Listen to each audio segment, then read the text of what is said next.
40 to 21. Thanks for everybody who has been watching. I've had fun doing this, telling some stories, and I'll be telling some more in this video. And let's just get started. At number 40, from 1982, is Bruce Springsteen's Nebraska. No surprise that there is quite a bit of Bruce in this top 100. I was raised on Springsteen. I'm from New Jersey. I've seen Bruce, I always say about 60 or 70 times. I really have no idea. It could be 40, could be 100. I do remember on the Lucky Town tour, Lucky Town Human Touch tour in 1992, I think he played 13 shows at the Brendan Byrne Arena, and I think I saw 9 or somewhere between 9 and 11 of them. Saved up all my summer money, and that's where it went, and I still don't regret that. That was a great call. Really sort of accelerated my interest in music, and of course Springsteen. Nebraska is a record that, it's a big risk for Bruce. He had just released The River 2 years prior and had what I believe is his first big hit in Hungry Heart. And then he made this, which is a dark record, no hits, although Atlantic City's been covered by a million people, including the band, late in their tenure. But and then of course after this, he did Born in the USA. So this was sort of sandwiched in between two hit records. And again, this is a record he did allegedly in his basement on a 4-track. And it's a masterpiece. Just incredible songs about working life and family and getting into trouble. And of course it closes with Reason to Believe, which is sort of a hopeful track at the end. But just tremendous songs on this. If the song Highway Patrolman, if you've never seen the movie Indian Runner, which is based on that song, it was directed by Sean Penn. Fantastic movie. But coming in at 40, Bruce Springsteen's Nebraska. At 39, this one came out 6 years prior, 1976. And this is the Modern Lovers, self-titled, Jonathan Richman's band. This was my introduction really to this type of sound. The Replacements, and then I obviously went deeper into the punk scene with the Ramones. I just got the Gang of Four box set today. But the Modern Lovers is the first record sort of tied to that period that really connected with me. And it still does. This is a masterpiece. I've said that for the last two. I guess everything going forward is going to be a masterpiece. Roadrunner, Old World, Pablo Picasso, She Cracked, Modern World, Hospital. Just an incredible record that I don't think Jonathan Richman touches these songs anymore. I think after the Modern Lovers disbanded, he's obviously had a pretty big solo career. He was for those who don't know him, he was the guitar player in the movie There's Something About Mary. The guy, I think he was sitting in a tree playing guitar for most of the time. A very interesting guy, just recently turned 70, and this record was enormous for me. Coming in at 38, man, what a record this is. I've listened to this a lot this month. Came out in 1982. This is the Ted Hawkins record, Watch Your Step. I'm going to try and tell a little bit of the Ted Hawkins story for those who don't know. I believe he lived on the Santa Monica Pier. I believe he was homeless, and he would perform every day on the Santa Monica Pier. And the story goes, and I don't know if it's true, that a record label executive passed him, heard him playing, and they signed him. So this was on Rounder Records, which is out of Massachusetts. So I don't know what the true story is, but Ted Hawkins has one of the greatest voices I've ever heard. These songs are just tremendous. Watch Your Step, Bring It Home, Daddy, Who Got My Natural Comb, I Gave Up All I Had. Man, that song is just incredible. And was singing on the streets of Los Angeles in 1971 when a DJ named Johnny, so it was a DJ, and Johnny Jr. heard him on the corner and brought him to the attention of Bill Harris, a KTYM disc jockey. So it's a great story, but he was discovered late in life and they put out a bunch of records. And he is one of my favorite artists of all time. Ted Hawkins, just an absolute treasure, and I wish I got to see him live. Look him up on YouTube, just some gorgeous videos of him. Thank God they're there. Next is at, where are we? Number 37. This is the J. Farrar and Ben Gibbard tribute to Jack Kerouac's, what's up, buddy? Dog's coming into play.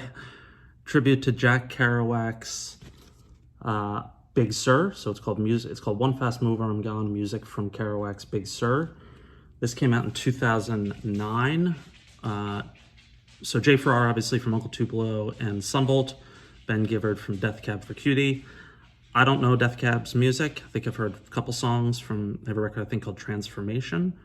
But J. Farrar, I'm obviously a huge fan, which is what led me to this record. And it got very little notice. It wasn't on any year-end, many that I remember, year-end lists.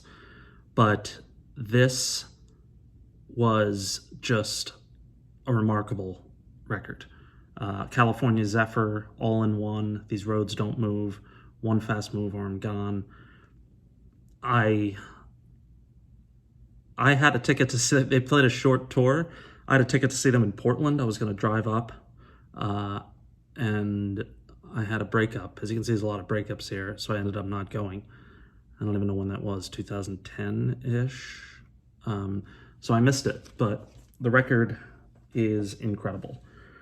At 36, Wilco's Summer Teeth came out in 1999. So this is when Jay Bennett, and as I've mentioned, my dog is named Bennett after Jay Bennett.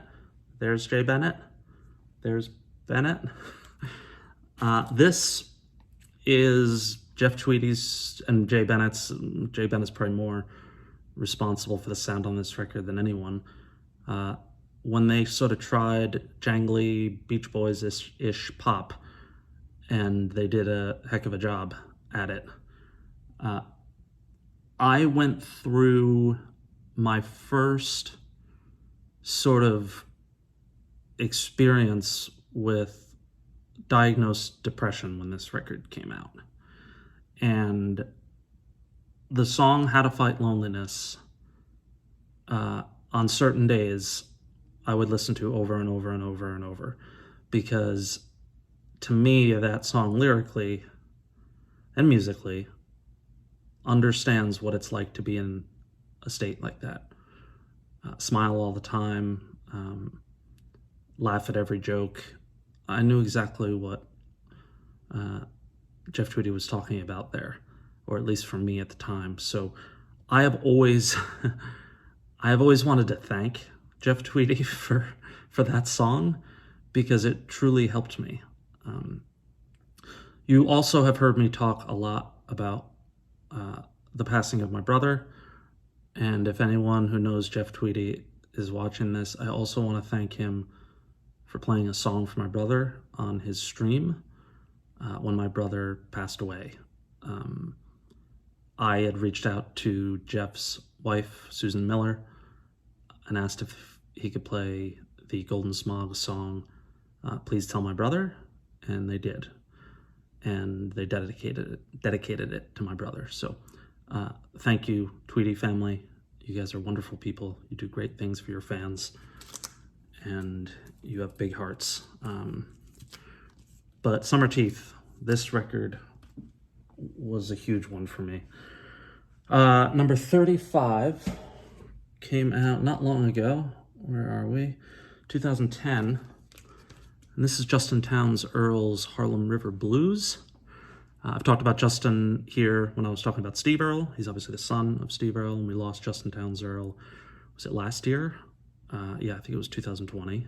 And his father put out a tribute album. Steve put out the album JT, which I have on vinyl and I haven't opened yet. I have heard some of the songs, but this record is his masterpiece. So if you look at the track titles there, Harlem River Blues, One More Night in Brooklyn, sorry, I can't say it that well, Working for the MTV, Wanderin', Christchurch Woman, Rogers Park. This is an absolutely brilliant record. And Jason Isbell plays on this record. Just, this is as good as music gets. I'm going to say that a lot, and I've already said it a lot, but Justin Townes Earle left us a lot of great music. For me, nothing better than this one.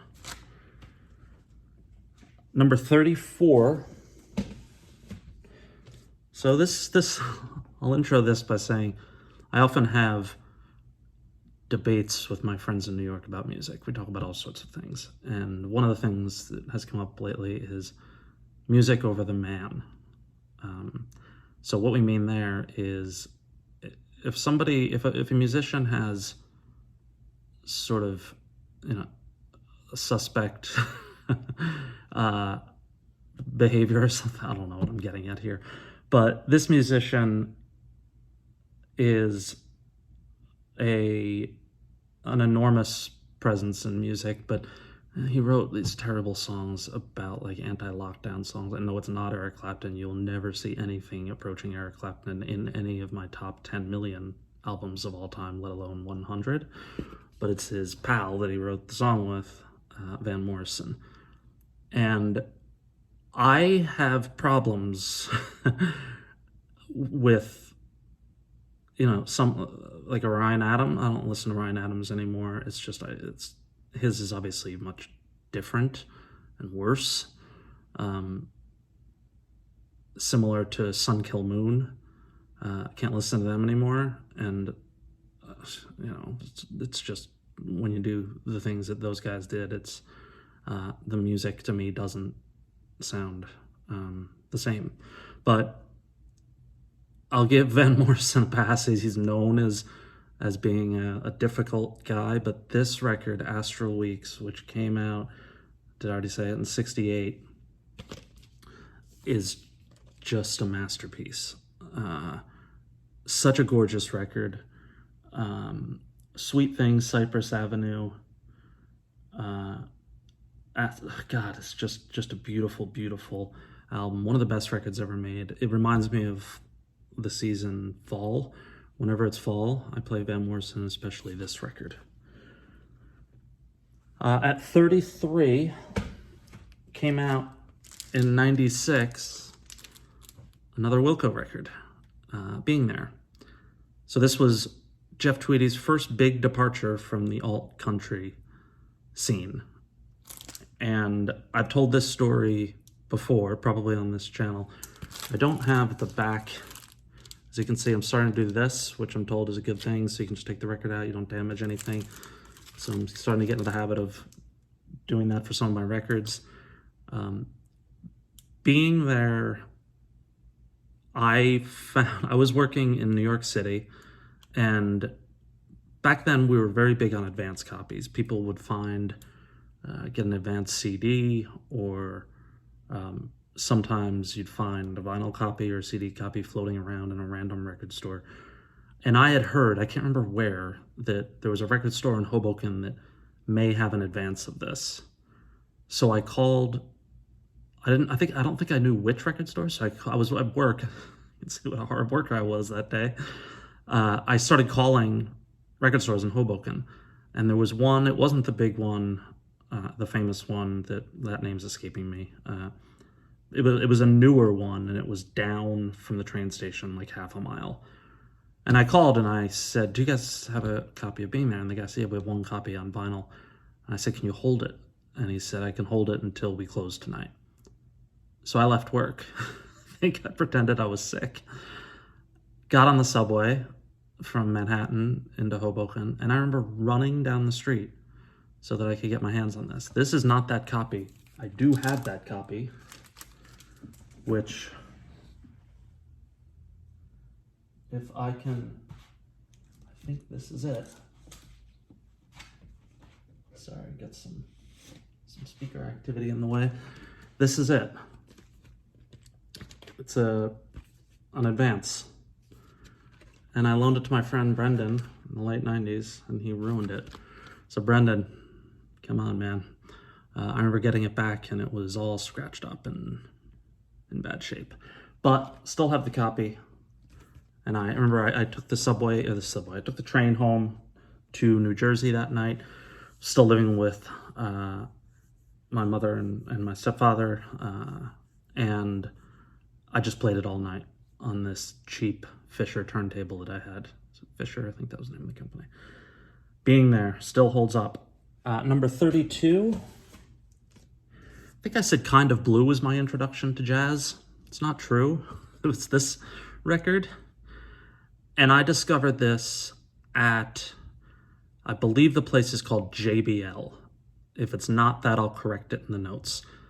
And I think JBL are also speakers, but it's a bar in Tokyo.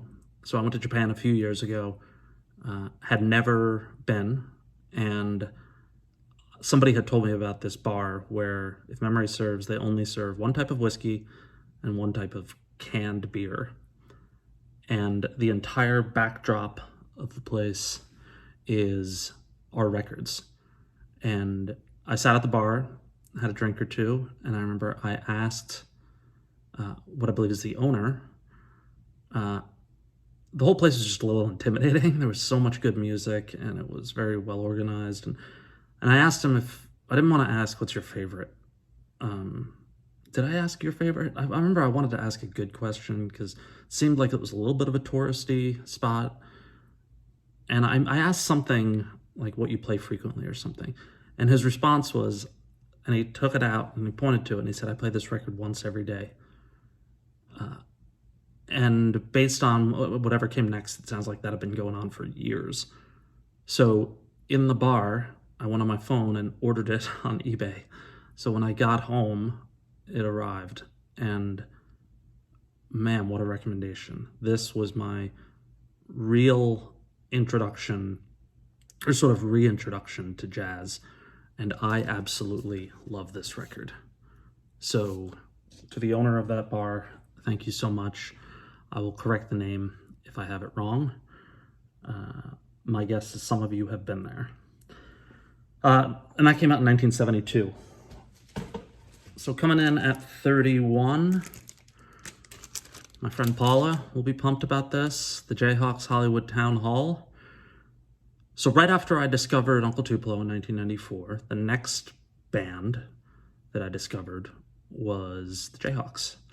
And if I remember correctly, I've mentioned this is when my brother and I were really on a tear in terms of music in the alt country space, and then where it came from, and we went back to punk and singer-songwriter and Towns, and it was I'm still on that ride right now, as was my brother. But I think I introduced him to Uncle Tupelo. I think I had told him to go buy No Depression or Still Feel Gone, and then he introduced me to this record. Because once he got into Uncle Tupelo, both of us were like, it was quite the journey, and again, one that is still ongoing today. Looks like I did the same thing with the vinyl here. But Hollywood Town Hall, a perfect record, top to bottom. I remember after my brother told me about it, I went to, I can't remember the name of the record store. It wasn't Tower and it wasn't Newberry Comics, but it was on that block in Boston, and it was downstairs, and they only sold CDs. And I bought a used copy of Hollywood Town Hall, which I still have. That is a great record. Number 30 is my favorite Towns Vanzant record, his self-titled. Now, not long ago, I remember hearing arguments that Towns' recorded output, like his albums, weren't great. He was on, I think it was Tomato Records.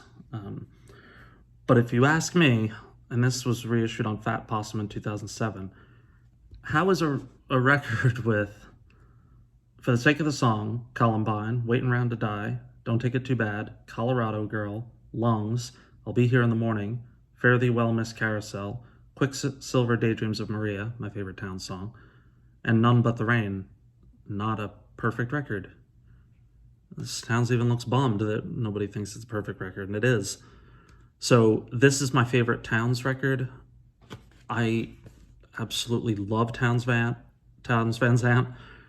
He has Steve Earle has the famous line, which most music fans of this genre will know this before I even say it, but he had once said, I'm paraphrasing, I will walk into Bob Dylan's kitchen, stand on his kitchen table in my cowboy boots, and declare that Towns Van Zandt is the greatest songwriter of all time. And I think a couple of years later, Dylan heard that line and responded by saying that he would not let Steve Earle in his kitchen, which, that's a great rebuttal. So Towns, from 1969. 29, another record that was dear to my brother and me, the Steely Dan record Can't Buy a Thrill. My brother and I saw Steely Dan, also at the Meadowlands, with my friend George, and this was my record in terms of Steely Dan. My brother really loved Pretzel Logic. I loved this one, and not for the hits. I remember I would mostly skip Do It Again, sometimes skip Dirty Work, but I went for the rest. Kings, Midnight Cruiser. There's a quote, the time, I don't know. It was my high school, I had two high school yearbook quotes. One was from Bruce Springsteen's Rosalita. Someday we'll look back on this and it will all seem funny. Pretty good, I guess. And then I had one from Midnight Cruiser, which, if the lyrics are in here, they're not.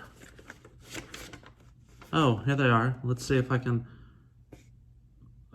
find it. I'll give it 10 seconds.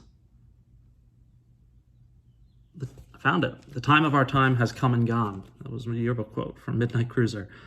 My buddy George and I, who I just mentioned, used to drive around and listen to this record nonstop. My favorite Steely Dan record and one of my all-time favorites. Number 28. It's very much my brother theme. Again, Sound of Lies, the Jayhawks' first record without Mark Olson. Came out in 97, I think. 97. Has some of their best songs. Haywire, Sound of Lies, the song, is one of the most heartbreakingly beautiful songs I've ever heard. Bottomless Cup, sung by Tim O'Regan. Trouble, It's Up to You. This looks like it was reissued 2014. I remember when it came out, there was a lot of talk about the Jayhawks and it wouldn't be the same without Mark Olson. And I think this didn't get sort of the praise at the outset, but I think I had a similar reaction. But I did see the Jayhawks on this tour with my two brothers in Columbia, South Carolina, at a place called the Elbow Room. I remember Hootie and the Blowfish was in the crowd.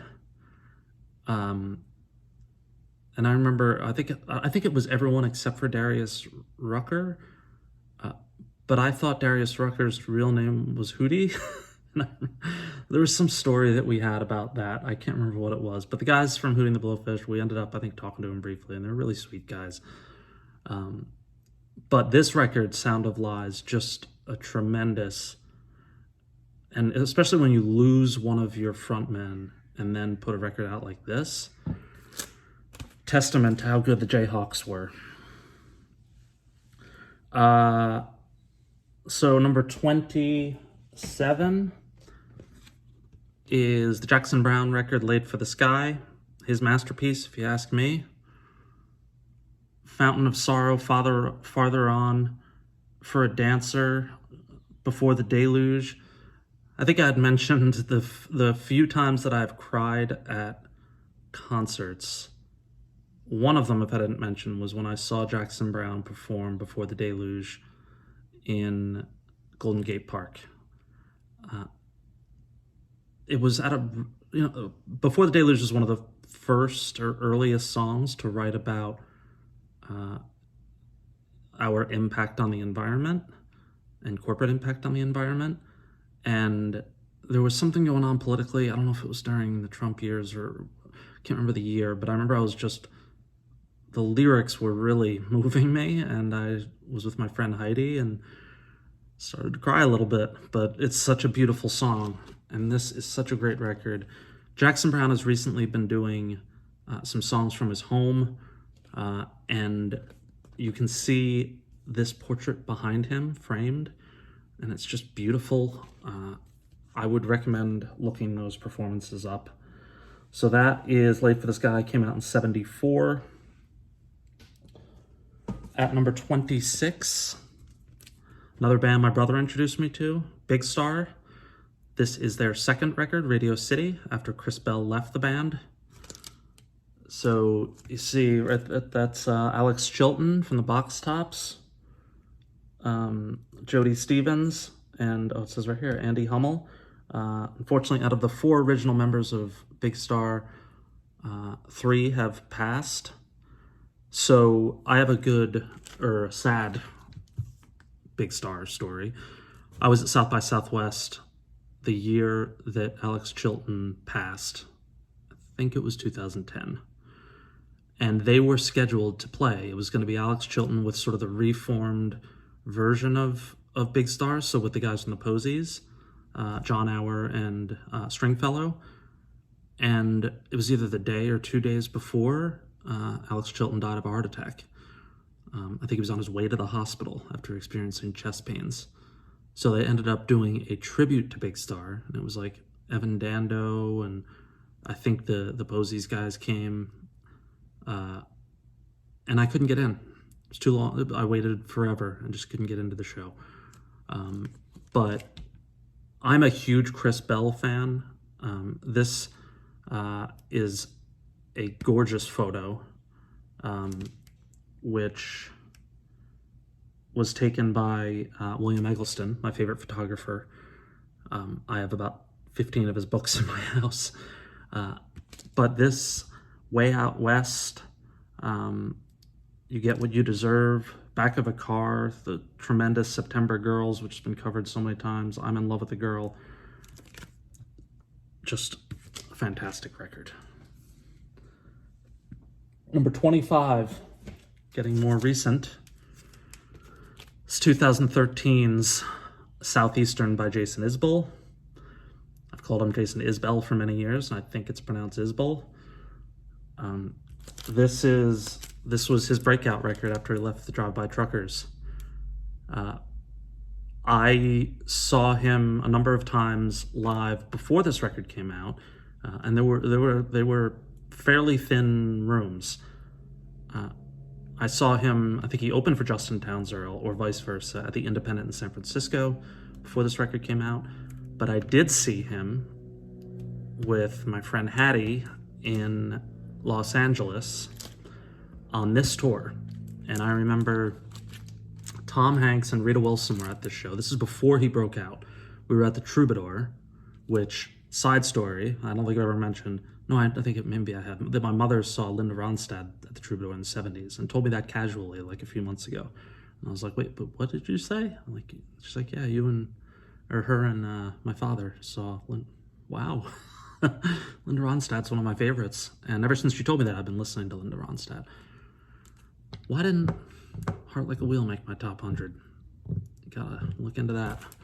Check with the editors. But Tom Hanks and Rita Wilson were at this show, and Tom Hanks was singing along to every Isbell song. Again, before he hit it big. So I remember I've always been a fan of Tom Hanks, and that made me like him 100 times more. But this has Cover Me Up, which I think is the best song of the last 10 years. And it is perfect top to bottom. No question about it. 24. So I used to write a little bit for the Huffington Post. It wasn't like a paid writer or anything. Anybody could start sort of a blog. I think you had to be accepted, but I remember I wanted to start writing, and I wrote Ariana Huffington, and she replied. And I just said, hey, I'm an independent writer. I like your website, and I'd like to start to send you guys some stuff. She wrote back, copied her editor, and the editor said, send me a sample, and he liked it, and he posted it. So what I'm getting at here is not bragging, although that's what I just did. I did a top 50, I think, of the 2000s, yeah. And this was my number one at the time. Probably still is. But I wrote that for the Huffington Post. You can still find it. The Wrens, the Meadowlands. The best record ever to come out of New Jersey, not by Bruce Springsteen. And as I've gotten older, this record has only resonated more and more with me. It's about adulthood and sort of moving on from, your sort of days of screwing around. Maybe I haven't left those yet, since I'm in my late 40s and or mid to late 40s, still single, and I don't know, I don't want to get too deep into that. But this is a phenomenal record. On Pitchfork, I think it's now listed as 9.3, but I'm almost positive they gave it a 10 when it came out and then changed their minds. Maybe I'm wrong, but that's how I remember it. This, Faster Gun, 13 Grand, Hopeless, This Boy's Exhausted, Happy, The House That Guilt Built. If you haven't heard this record, give it a spin. Remarkable record. Where are we? 23 is more Jersey. Bruce Springsteen's Nebraska. $7. My mom bought this for me at a garage sale in New Jersey. She bought me this and the Grateful Dead's American Beauty. What's up, buddy? Gotta go. We're almost done. I'll take you out. And this is a record that I heard a lot. It's just out of the picture. That I heard a lot as a kid. Let's see if we can just get it. Whoops. There he is. Can you see him? Bennett, look up here. Sorry for that. Let's fix this. There we go. 1 minute, buddy. I'll take you out. So this is The River, and this was played throughout my father's house whenever we would spend weekends with him. I clearly remember songs like Independence Day and Cadillac Ranch and the impression that they left on me as a kid. And if I were to think of one Springsteen song that my brother and I shared a real love for, among hundreds, the one that would be at the top of the list would be, where is it? Why am I forgetting? Would be The Price You Pay. He and I used to always talk about that song, and how much we loved sort of how it picked up and sort of crescendoed, exploded at the end. We were both huge fans of that song and that record. So coming in last one, no, two more. Number 22 is the Rolling Stones' Let It Bleed, a record that I listen to all the time. Bought the box set that just recently came out. Love in Vain, Gimme Shelter, You Can't Always Get What You Want, Monkey Man, Country Honk. This came out in '69, and this is my favorite Rolling Stones record. I guess that gives away that there's not going to be another Stones record, but hey, why not tell the story? Or tell the whatever, fill out the story. I just love this album, and I love a lot of Stones records. I did mention Exile. Another Stone I really love, Between the Buttons. Of course, Sticky Fingers, and all their classics from that period. But this is my favorite by a landslide. It's the one I listen to the most, and it just missed the top 20. And last for this run, from 2007, Josh Ritter's The Historical Conquests of Josh Ritter. It's one of those albums, sort of like the Purple Mountains record, that I'm astonished that this isn't talked about regularly as an all-time classic. I was into Josh Ritter for 10 to 15 years. I've sort of lost track the last few, but this was his best. Every song on this is great. To the Dogs or Whoever, Mind's Eye, Right Moves, Temptation of Adam is just a gorgeous song. Rumors, Real Long Distance, Next to the Last Romantic, Still Beating, Empty Hearts. Just a great, great achievement. And in 2007 and 2008, there's no record that I came close to listen to as much as this one. And I believe when I did that Huffington Post top whatever it was, I think this was number 2. And Yankee Hotel Foxtrot was 3, or vice versa. I can't remember. So coming in at 21 and wrapping up the full-length 20 videos is Josh Ritter. I hope you all have, in the US, which I think most of my viewership, if not all of it, is here, I hope you have a good Memorial Day weekend. I'm gonna go have dinner with a friend of mine tonight up in the city, which I'm looking forward to. And I will be back in a few days probably with numbers 20 to 11 and then 10 to 1. Again, I mention this every time. I spend a fair amount of my time working on mental health initiatives, and for every sub I get, $1 goes to Backline.